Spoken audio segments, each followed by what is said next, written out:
क्या होगा अगर दुनिया से रातों रात सारे मच्छर खत्म हो जाए तो? दोस्तों, मच्छर एक ऐसी प्रजाति है जिसे ज्यादातर इंसान अपना दुश्मन समझते हैं। और समझे भी क्यों ना, क्योंकि हमें परेशान करने वाले जीव में सबसे पहला नाम मच्छरों का ही आता है।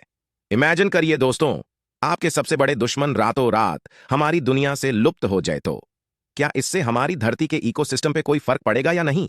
ये बीमारी फैलाने वाले जीव का अचानक से गायब हो जाना हमारे लिए अच्छा है या बुरा, जानेंगे इस वीडियो में, तो बने रहिए। और अगर आपने फैक्ट है बॉस को अभी तक सब्सक्राइब नहीं किया है तो करके वीडियो में आगे बढ़िए।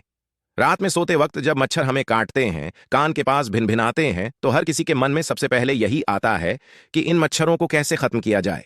हर इंसान मच्छर से परेशान रहता है, इसके लिए तरह तरह के उपाय करता है, लेकिन क्या आपने कभी सोचा है कि मच्छर होता क्या है? सबसे पहले तो हम आपको यह बता दें कि मच्छर कीड़ों की प्रजाति है। इन्हें फ्लाई यानी उड़ने वाले कीड़ों की गिनती में रखा जाता है। मच्छरों के सिर्फ दो पंख होते हैं। वैसे तो कई फ्लाइज कीड़े होते हैं जो काटने वाले होते हैं, लेकिन ये दूसरे प्राणी का खून चूस कर पनपते हैं। मच्छरों की करीब 2300 प्रजातियां दुनिया में पाई जाती हैं और वो सब एक दूसरे से काफी अलग होते हैं। कुछ रात के वक्त ज्यादा एक्टिव रहते हैं, वहीं कुछ दिन के वक्त। लेकिन क्या आप जानते हैं कि सिर्फ मादा मच्छर ही इंसानों का खून चूसती है, क्योंकि उसी के जरिए वो अंडे दे सकती है। वहीं पे नर मच्छर जिंदा रहने के लिए फूलों का रस चूसते हैं। अगर मादा मच्छर ने किसी ऐसे इंसान या जानवर का खून चूस लिया जिसे कोई भयंकर बीमारी या शरीर में वायरस है, तो उसके बाद जब मादा मच्छर दूसरे इंसान को काटेगी तो वो वायरस को फैला सकती है। लेकिन इन मच्छरों की प्रजातियों में केवल ऐसी 40 प्रजातियों की मादाएं होती हैं जो बेहद खतरनाक होती हैं, जिनके काटने से मलेरिया जैसी जानलेवा बीमारियां हो जाती हैं। अब इस सवाल पर आते हैं कि अगर मच्छर गायब हो गए तो क्या होगा। जैसा हमने बताया कि कुछ ही प्रजाति के मच्छर खतरनाक होते हैं। ऐसे में अगर ये प्रजातियां गायब होती हैं तो इंसान स्वस्थ जीवन बिता सकता है। लेकिन अगर बात करें सभी मच्छरों के गायब हो जाने की, तो उससे पर्यावरण और इकोसिस्टम का संतुलन बिगड़ सकता है। बहुत से जीव होते हैं जो इन इन मच्छरों को खाते हैं, जैसे मेंढक, ड्रैगन फ्लाई, चींटी, मकड़ी, छिपकलियां, चमगादड़ एटसेट्रा। लेकिन ऐसा कोई जीव नहीं है जो पूरी तरह मच्छर पे ही निर्भर है। अगर मच्छर गायब हो जाएं तो कई जीवों के पास खाने के लिए काफी कम खाना बचेगा, जिससे उनका अस्तित्व खत्म हो सकता है। मच्छरों के ना होने से पॉलिनेशन खत्म हो जाएगा। दोस्तों, पॉलिनेशन एक पौधे से दूसरे पौधे में उसके प्रोटीन्स पहुंचाने को कहते हैं, जिससे पौधे में फर्टिलाइजेशन होता है।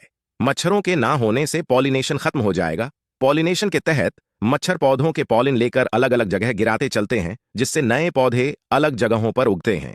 अगर आपका विचार है कि दुनिया से सारे मच्छर की प्रजाति खत्म हो जाए, तो ध्यान रहे दोस्तों कि मच्छर की सिर्फ कुछ प्रजातियां हैं जो इंसानों को नुकसान पहुंचाती है। बाकी सारी प्रजाति सिर्फ गंदगी खाकर या फूलों के रस पीकर जिंदा रहते हैं। और काटने और बीमारी फैलाने वाले मच्छरों में भी का सिर्फ मादा मच्छर हमें काट के हमारा खून पीती है और हमें बीमारी फैलाकर खुद अंडे देती है। अगर आपका ख्याल है कि का सिर्फ बीमारी फैलाने वाले मच्छर को मारकर बाकी मच्छर को जीवित छोड़ देना, तो ये डिटेक्ट करना कि कौन सा मच्छर नुकसानदेह है, कौन सा नहीं, ये बहुत ही मुश्किल और महंगा साबित हो सकता है। कुछ लोग ऐसे भी हैं जो किसी नस्ल के इस तरह खात्मे के सख्त खिलाफ हैं। उनका मानना है जिस तरह इंसानों को ध्यान में रखकर खतरनाक मच्छरों का खात्मा किया जा रहा है, उसी हिसाब से चले तो इंसान भी पूरी कुदरत के लिए खतरा है, तो उसका भी खात्मा किया जाए क्या?